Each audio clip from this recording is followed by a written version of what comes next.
Kwa hiyo kwenye kikao chetu wenzetu wamekuja na mambo manne. Wenzetu wamekuja na mambo manne ambayo sisi kama bodi, kama secretariat tuna wajibu ya kupokea na kuyachakata. Sio kupokea tu, tunapokea na kuyachakata, na yale ambayo mnaona kwamba yako ndani ya skopu ya bodi ya ligi kuu, kwa maana kuyafanyia maamuzi, basi tunayafanyia maamuzi. Kwa yale ambayo tutaona kwamba yako nje ya uwezo wetu, basi tutapeleka kwenye mamlaka husika ili aweze kufanyiwa kazi na afanyiwe maamuzi pia. Kwa hiyo kwenye mambo manne, jambo la kwanza ambalo tumepokea kutoka kwa wenzetu baada ya majadiliano marefu, azimio la kwanza ni kuvunjwa kwa kamati ya usimamizi na uendeshaji ya bodi ya ligi kuu. Sisi sote ni mashuhuda, kila baada ya mizunguko kuna kamati ambayo ipo kwa mujibu wa kanuni tulizojiwekea. Ukisoma governing regulation ambayo hii ina govern utendaji wa kila siku wa bodi, unaweza ukaona kwamba imetaja kwamba kutakuwa na kamati ambayo imekasimiwa madaraka kwa ajili ya kusimamia na kuendesha ligi. Lakini ukienda kwenye kanuni pia imezungumzwa.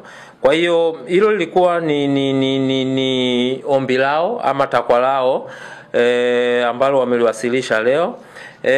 Jambo la pili ni kujiuzulu kwa afisa mtendaji mkuu. Jambo la tatu kujiuzulu kwa katibu mkuu wa shirikisho la mpira wa miguu Tanzania, na jambo la nne ni kuona kwamba bodi ya ligi kuu Tanzania inakuwa huru, kwa maana inakuwa inakuwa chombo huru, inakuwa legal entity. Itoshe kusema kwamba secretariat pamoja na uongozi wa bodi ya ligi kuu Tanzania, kwa sababu kwenye kikao alikuwepo mwenyekiti wa bodi, alikuwepo makamu mwenyekiti wa bodi, alikuwepo mjumbe wa management committee ambayo imekasimiwa madaraka na mkutano mkuu kuweza kusimamia utendaji wa kila siku wa bodi ya ligi kuu. Tumepokea. Itoshe kusema kwamba tumepokea, na ukitazama kwa mujibu wa governing regulation tuliyokuwa nayo, haya mambo yote manne unaweza ukaona kwamba yapo out of scope, yani yapo nje ya uwezo wa bodi ya ligi kuu kuweza kuyapokea, kuyajadili na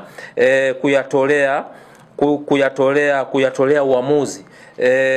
Kwa mujibu wa muundo tuliokuwa nao wa usimamizi na uendeshaji wa ligi, haya mambo yote manne ukiondoa ili jambo moja la kwanza ambalo liko ndani ya uwezo wa mwenyekiti wa bodi, haya mambo matatu yaliyobaki, tafsiri yake mamlaka ambazo zinaweza zikayapokea, kuyachakata na kuyafanyia maamuzi ni kamati ya utendaji ya shirikisho la mpira wa miguu na mkutano mkuu wa shirikisho la mpira wa miguu Tanzania.